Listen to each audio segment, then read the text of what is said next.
lods. Kuha natin ang labong. Ulam na to mga lods.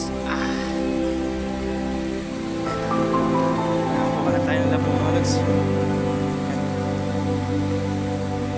Ayan. Ayan puno mga lods. Ayan puno ng labong mga lods.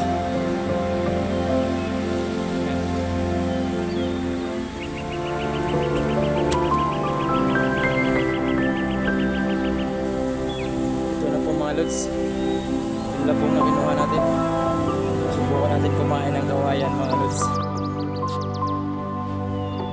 Ito nga po pala mga lods, habang nag-aantay ako sa aking posing dito mga lods, nanguha muna ako ng kawayan sa tabing ilog mga lods.